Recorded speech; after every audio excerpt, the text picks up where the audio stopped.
And I think that would change their mind. They inspired you to do this, didn't they? Yes. And to see them casting stones in your direction.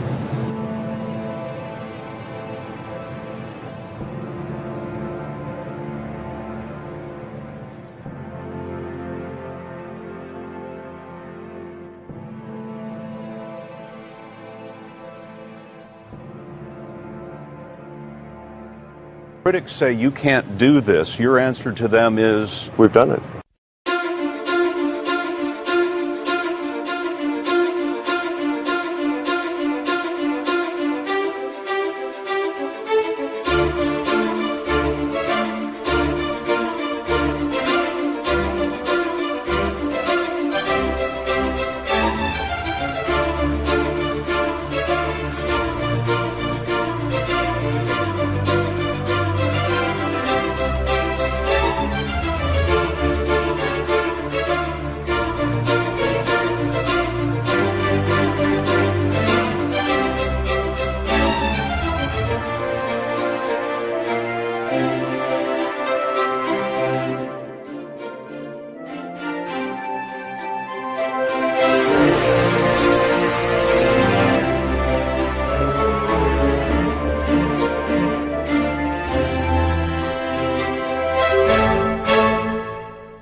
Fundamentally, the future is vastly more exciting and interesting if we're a spacefaring civilization and a multi-planet species than if we're not.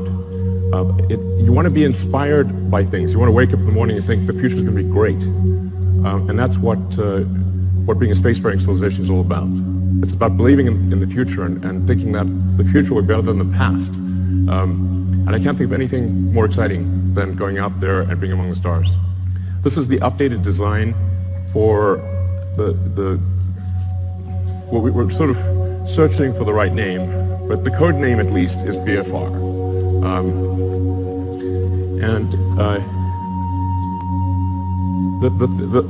Probably the most important thing that I want to convey in this presentation is that I think we have figured out how to pay for it. This is very important. So, in last year's presentation, we're really searching for what the right way how do we pay for this thing? We went through various ideas, Kickstarter, collecting underpants. These didn't pan out. But now we think we've got a way to do it, which is to have a smaller vehicle, still pretty big, but one that can serve, one that can do everything that's needed in the greater Earth orbit activity. So essentially, we want to make our current vehicles redundant. We want to have one booster and ship that replaces Falcon 9, Falcon Heavy, and Dragon. So if we can do that, then all the resources that are used for Falcon 9 Heavy and Dragon can be applied to this system. So that's really fundamental. So let's see, what progress have we made in this direction? So last time you saw the giant tank, that's actually a 12-meter tank. And you can see the relative scale of it. It's 1,000 cubic meters of volume inside. That's actually more pressurized volume than an A380, just to put that into perspective. We developed a new carbon fiber matrix that's much stronger and more capable at cryo than anything before. And it holds 1,200 tons of liquid oxygen. So we tested it. So we successfully tested it up to its design pressure. And then went a little further. So we wanted to see where it would break. And we found out where it would break. It shot about 300 feet into the air and landed in the ocean. We fished it out, but we've now got a pretty good sense of what it takes to create a huge carbon fiber tank that can hold cryogenic liquid. That's actually extremely important for making a light spaceship. The next key element is on the engine side. We have to have an extremely efficient engine. So the Raptor engine will be the highest thrust to weight engine, we believe, of any engine of any kind ever made.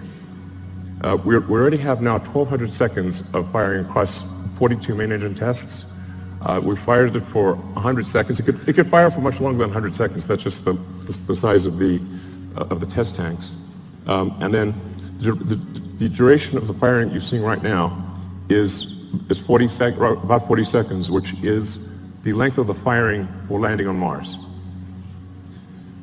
The test engine currently operates at 200 atmospheres, or 200 bar. The flight engine will be at 250 bar, and then we believe over time we could probably get that to a little over 300 bar. The next key element is propulsive landing.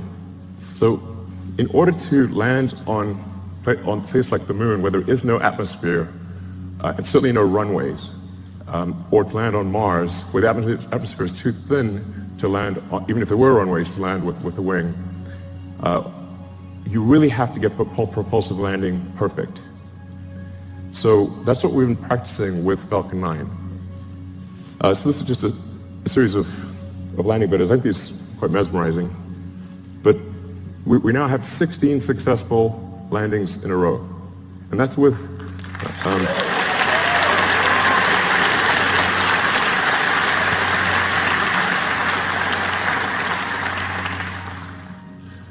so it's 16 in a row, and that's with really without any redundancy. So Falcon 9 lands on a single engine. The final landing is always done with a single engine, whereas BFR will always have multi-engine out capability. So if you can get to a very high reliability with even a single engine, and then you can land and then you can land with either of two engines, I think we can get to a landing reliability that is on par with the safest commercial airliners. So you can essentially count on the landing. It's not like you want minimum pucker factor on landing. And it can land with also very high precision. In fact, we believe the precision at this point is good enough for false landing that we do not need legs for the next version. It will literally land with so much precision, it will land back on its launch mounts. So the launch rate is also is increasing exponentially. Particularly when you take tanking or refilling on orbit into account, and taking the idea of establishing a self-sustaining base on Mars or the Moon or elsewhere seriously, you need ultimately thousands of ships and tens of thousands of retanking or refilling operations, which means you need many launches per day. You really need to be looking, in terms of how many landings are occurring, you need to be looking at your watch, not your calendar. So while this is quite a high launch rate that we're talking about here, by conventional standards, it's still a very small launch rate compared to what will ultimately be needed. But just for those who are unfamiliar with how many orbital launches occur every year, it's approximately 60 orbital launches occur per year, which means if SpaceX does do something like 30 launches next year, it'll be approximately half of all orbital launches that occur on Earth. The next thing is automated rendezvous and docking. So in order to retank or refill the spaceship in orbit, you have to be able to rendezvous and dock with the spaceship with very high precision and transfer propellant. So that's one of the things that we've perfected with Dragon. Dragon 1 will do an automated rendezvous and docking without any pilot control to the space station. Dragon 1 currently uses the Canadarm for the final placement onto the space station. Dragon 2, which launches next year, will not need to use the Canadarm. So Dragon 2 will directly dock with the space station. And it can do so with zero human intervention. You just press go and it will dock. Dragon has also allowed us to perfect heat shield technology. So when you enter at high velocity, you'll melt almost anything. The reason meteors don't reach Earth is they melt or disintegrate before they reach the ground, unless they're very big. So you have to have a sophisticated heat shield technology that can withstand unbelievably high temperatures, and that's what we've been perfecting with Dragon, and also a key part of any planet colonizing system. Next slide. So Falcon 1, this is where we started out. A lot of people really only heard of SpaceX relatively recently. So they may think, say, Falcon 9 and Dragon just instantly appeared, and that's how it always was. But it wasn't. We started off with just a few people who really didn't know how to make rockets. And the reason I ended up being the chief engineer or chief designer was not because I wanted to, it's because I couldn't hire anyone. Nobody good would join. So ended up being that by default. And I messed up the first three launches. The first three launches failed. Unfortunately, the fourth launch, which was that was the last money that we had for Falcon 1, the fourth launch worked, or that would have been it for SpaceX. But fate liked us that day. So the fourth launch worked, and it's interesting. Today is the 9th anniversary of that launch. So.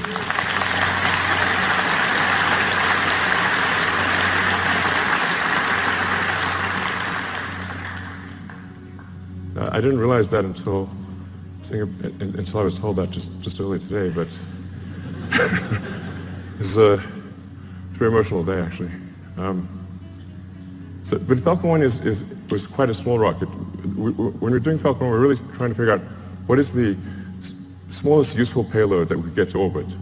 I thought, okay, something around half a ton to orbit would be able to launch, that can launch a decent-sized small satellite to low Earth orbit, and that's why we sized Falcon 1. But it's really quite small compared to Falcon 9.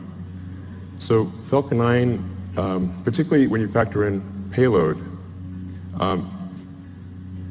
Falcon 9 is many times more, it's sort of on the order of 30 times more payload than Falcon 1. And Falcon 9 has reuse of the primary booster, which is the most expensive part of the rocket, and hopefully soon reuse of the fairing, the big nose cone at the front. So we think we can probably get to something like somewhere between 70 and 80% reusability with the Falcon 9 system. And hopefully towards the end of this year we'll be launching Falcon Heavy, which Falcon Heavy ended up being a much more complex program than we thought. It sounds easy. Let's show Falcon Heavy actually. It sounds like it should be easy because it's 2 first stages of Falcon 9s strapped on as boosters. It's actually not. We had to redesign almost everything except the upper stage in order to take the increased loads. So Falcon Heavy ended up being much more a new vehicle than we realized. So it took us a lot longer to get it done. But the boosters have all now been tested and they're on their way to the Cape Canaveral. And we are now beginning serious development of BFR. So you can see that the payload difference is quite dramatic.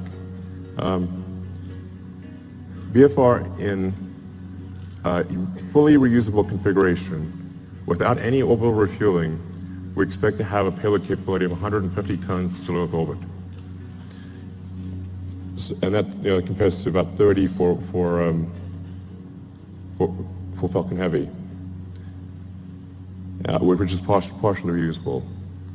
Where this really makes a tremendous difference is in the cost, which I'll come to in some of the later slides. So let's go to the next slide. And by the way, so with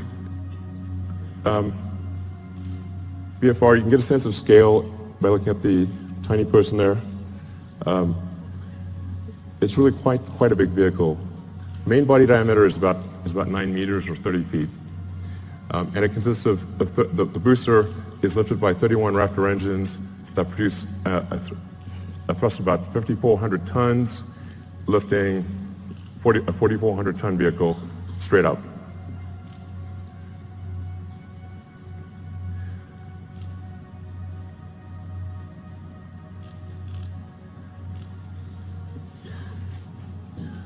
So then, just the basics about the ship: 48-meter length, dry mass we're expecting to be about 85 tons. Technically, our design says 75 tons, but inevitably there's mass growth. And that ship will contain 1,100 tons propellant with a ascent design of 150 tons and a return mass of 50. So you can think of this as essentially combining the upper stage of the rocket with Dragon. It's like if Falcon 9 upper stage and Dragon were combined. So I'll go into each of these items in detail, but you've got the engine section in the rear, the propellant tanks in the middle, and then a large payload bay in the front. And that payload bay is actually 8 stories tall. In fact, you can fit a whole stack of Falcon 1 rockets in the payload bay. Compared to the design I showed last time, you'll see that there is a small delta wing at the back of the rocket. The reason for that is in order to expand the mission envelope of the BFR spaceship. Depending on whether you're landing or you're entering, combining the upper stage of the rocket with Dragon. It's like the Falcon 9 upper stage and Dragon were combined. So I'll go into each of these items in detail, but you've got the engine section in the rear, the propellant tanks in the middle, and then a large payload bay in the front. And that payload bay is actually 8 stories tall. In fact, you can fit a whole stack of Falcon 1 rockets in the payload bay. Compared to the design I showed last time, you'll see that there is a small delta wing at the back of the rocket. The reason for that is in order to expand the mission envelope of the BFR spaceship. Depending on whether you're landing or you're entering a planet or a moon that has no atmosphere, a thin atmosphere, or a dense atmosphere, and depending on whether you're re-entering with no payload in the front, a small payload, or a heavy payload, you have to balance the rocket out as it's coming in. And so the delta wing at the back, which also includes a split flap for pitch and roll control, allows us to control the pitch angle despite having a wide range of payloads in the nose and a wide range of atmospheric densities. So we tried to avoid having the delta wing, but it was necessary in order to generalize the capability of the spaceship such that it could land anywhere in the solar system. So let's look at a couple of things in detail.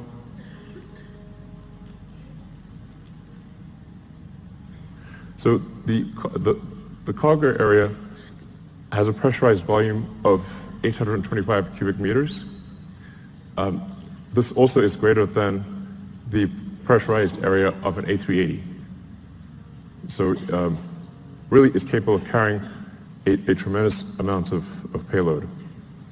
In a Mars transit configuration, since you'd be taking 3 months in a really good scenario, but maybe as much as 6 months, some number of months, single-digit months, you probably want a cabin, not just a seat.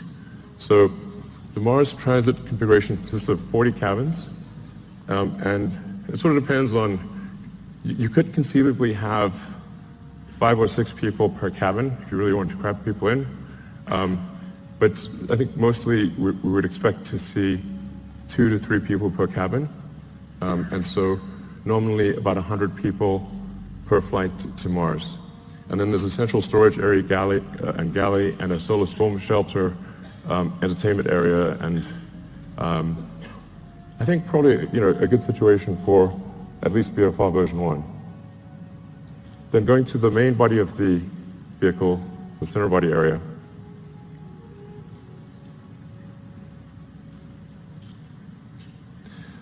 This is where the propellant is located,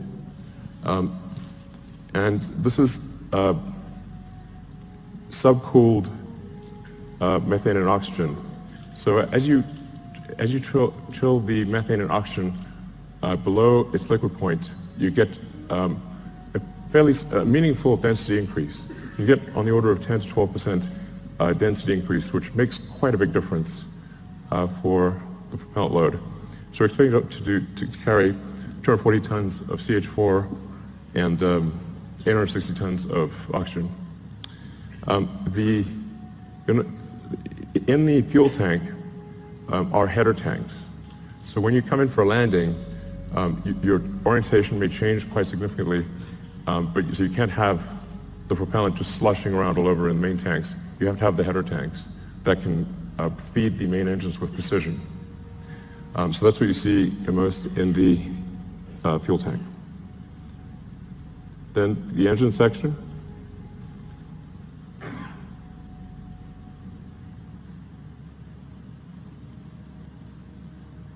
So the ship engine section consists of four vacuum Raptor engines and 2 sea-level engines.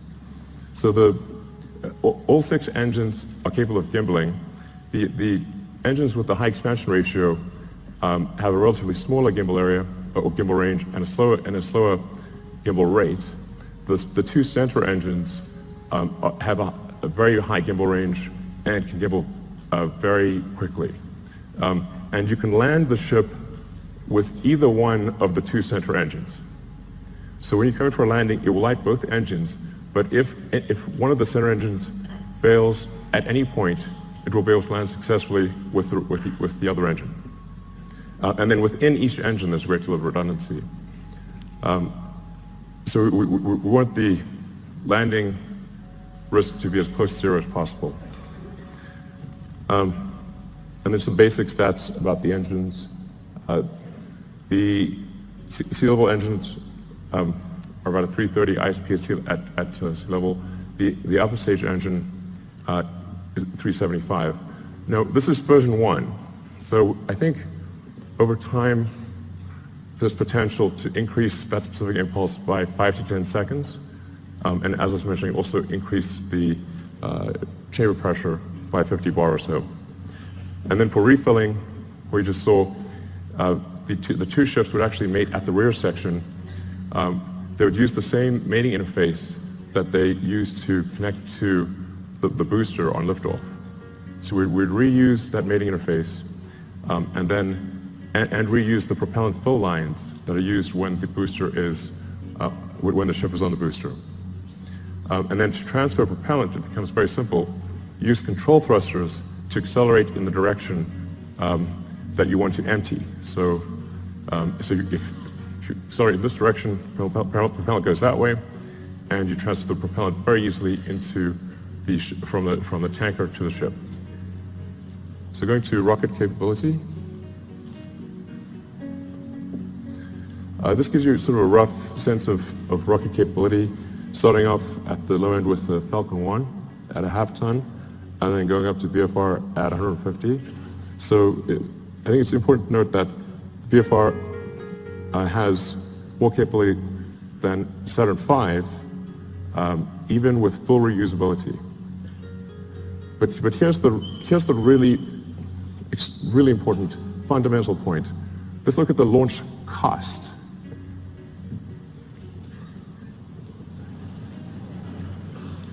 The order reverses.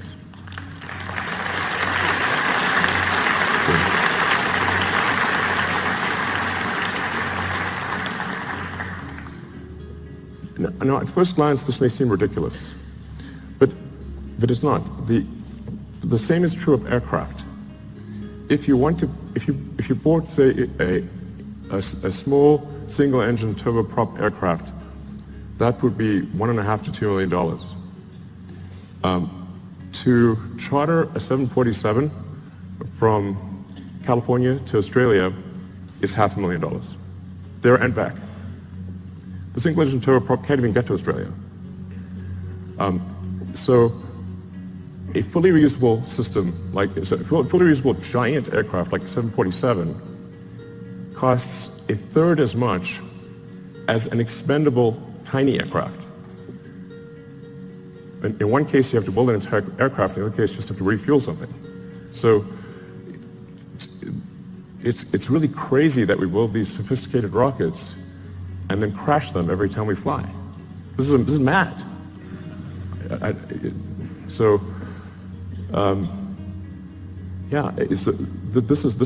can't emphasize how profound this is and how important reusability is. And often I'll be told, but you could get more payload if you made it expendable. I say, yes, you could also get more payload from an aircraft if you got rid of the landing gear and the flaps and just parachute it out when you got to your destination. But that would be crazy, and you would sell 0 aircraft.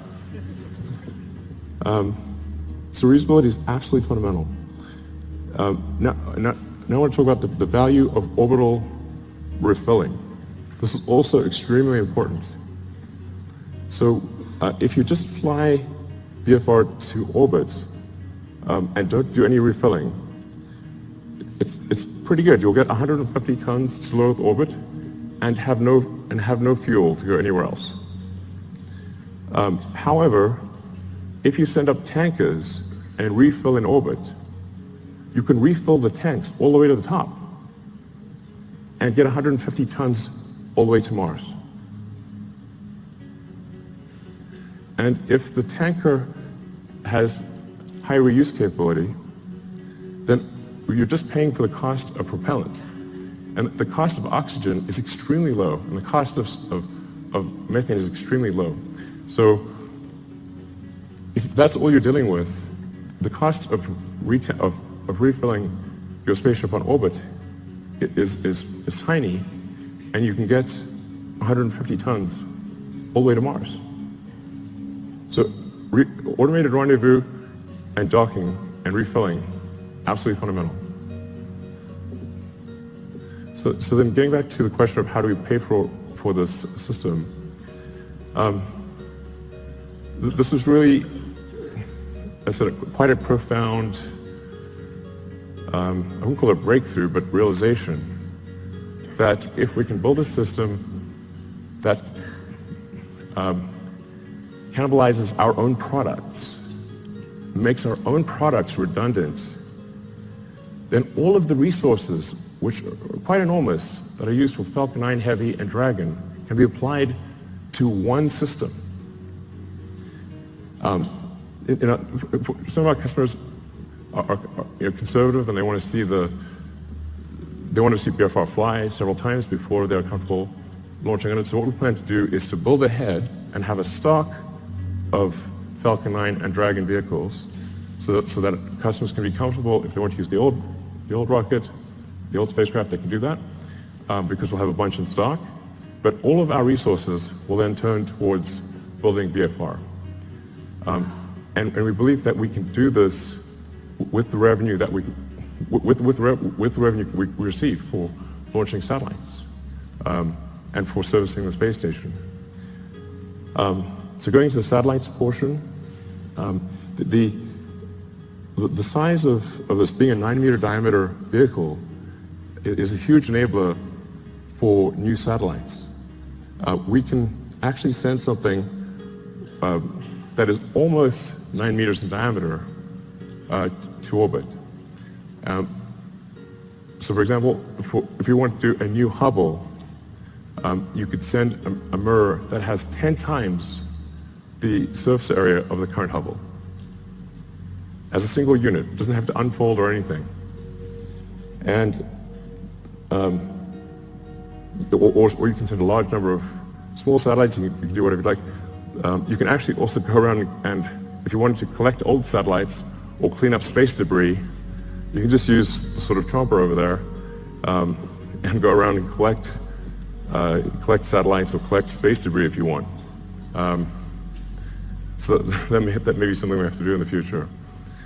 But that fairing would open up and retract and come back down. So it enables launching of Earth satellites that are significantly larger than anything we've done before, or significantly more satellites at a time than anything that's been done before.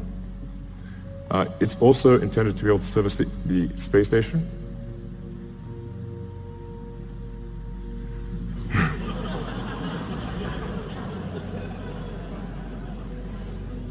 I know it looks a little big relative to the space station, but the shuttle also looked big, so it'll work.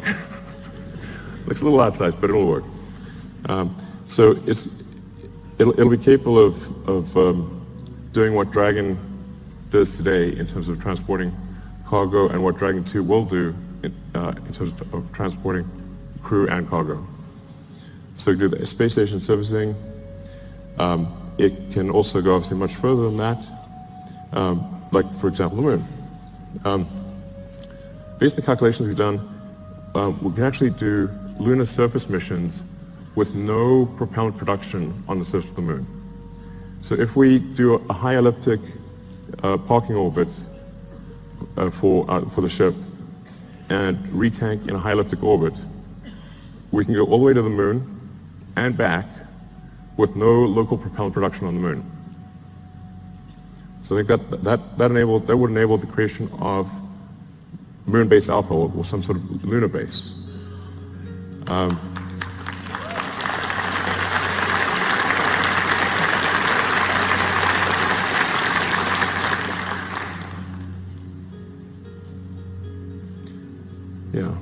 it's quite captivating. So you can also see, for example, how do you transfer cargo from the cargo bay down to the ground is a crane. It's not very complicated.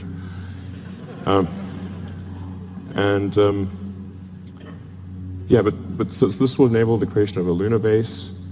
And it's 2017. I mean, we should have a lunar base by now. What the hell's going on?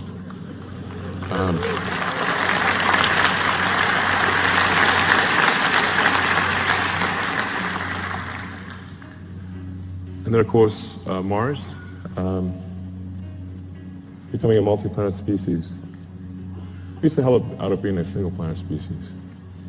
So, yeah, so we'd start off by sending a mission to Mars, where it would be obviously just landing on rocky ground or dusty ground. And it's the same approach that I mentioned before, which is you send the spaceship up to orbit, you retank it or refill it until it has full tanks, and it travels to Mars, lands on Mars. For Mars, you will need local propellant production, but Mars has a CO2 atmosphere and plenty of water ice. That gives you CO2 and H2O, so you can make therefore CH4 and O2 using the Sabatier process, and or probably Sabatier process. And I should mention that long term, this can also be done on Earth. So sometimes I get some sort of criticism for why are you using combustion in rockets and you have electric cars? Like, well, there isn't some way to make an electric rocket. I wish there was. But in the long term, you can use solar power to extract CO2 from the atmosphere, combine it with water, and produce fuel and oxygen for the rocket. So the same thing that we would do on Mars, we could do on Earth in the long term. But that's essentially what happens. Similar to the moon, you land on Mars. But the tricky thing with Mars is we do need to build a propellant depot to refill the tanks and return to Earth. But because Mars has lower gravity than Earth, you do not need a booster. So you can go all the way from the surface of Mars to the surface of Earth just using the ship. Albeit you need to go to a max payload number of about 20 to 50 tons for the return journey to work. But it's a single stage all the way back to Earth. And I'll show you so this is the true physics simulation.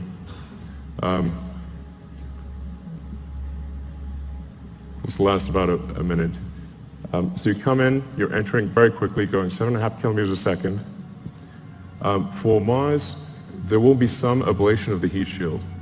So it's just like a sort of brake pad wearing away. It is a multi-use heat shield, but unlike for Earth operations, it's coming in hot enough that you will see some wear of the heat shield. But because Mars has an atmosphere, albeit not a particularly dense one, you can remove almost all the energy aerodynamically. And we've proven out supersonic retropropulsion many times with Falcon 9, so we feel very comfortable about that. This is because it's sort of, you can see it's sort of a mesh system.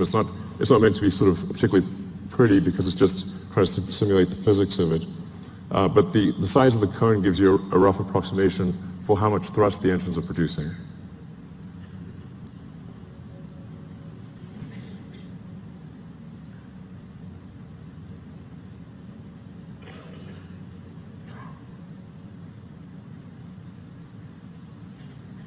That's not a typo. Although it is aspirational.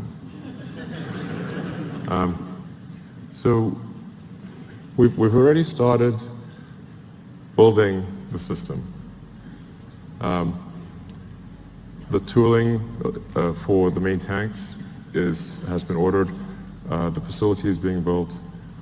We will start construction of the first ship around the second quarter of next year, so in about 6 to 9 months, we should start building the first ship. I feel fairly confident that we can complete the ship and be ready for launch in about 5 years. 5 years seems like a long time to me.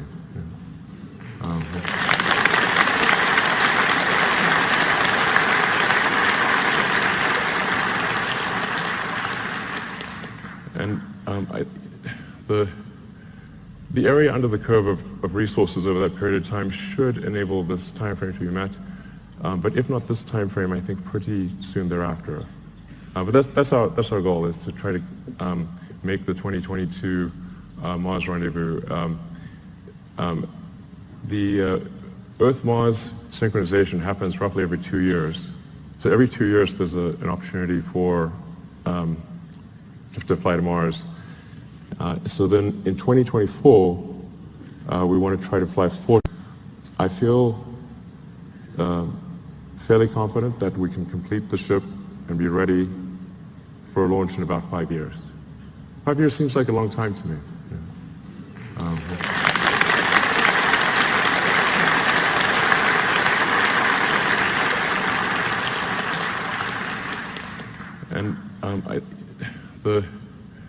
The area under the curve of resources over that period of time should enable this time frame to be met. But if not this time frame, I think pretty soon thereafter.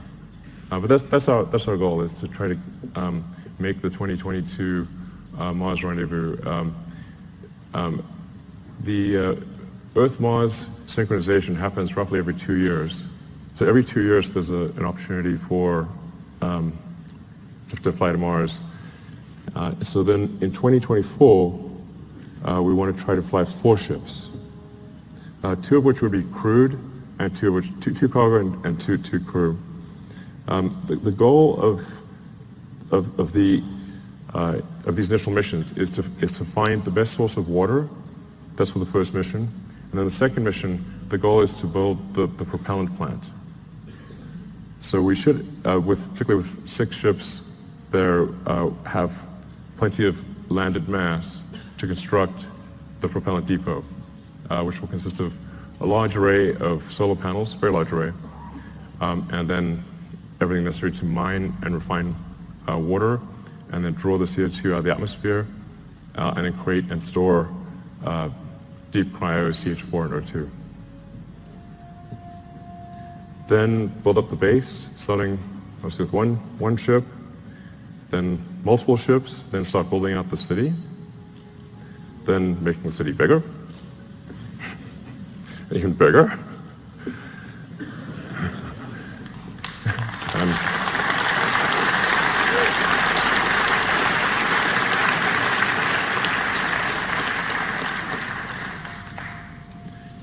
And over time, terraforming Mars and making it really a nice place to be. Thanks. Give me a...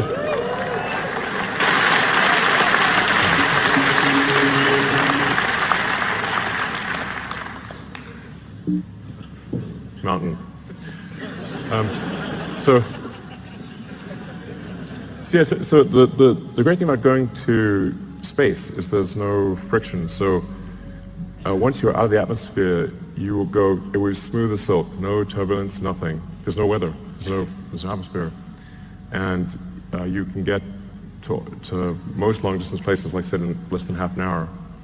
And if we're building this thing to go to the moon and Mars, then why not go to other places on Earth as well? All right, thank you.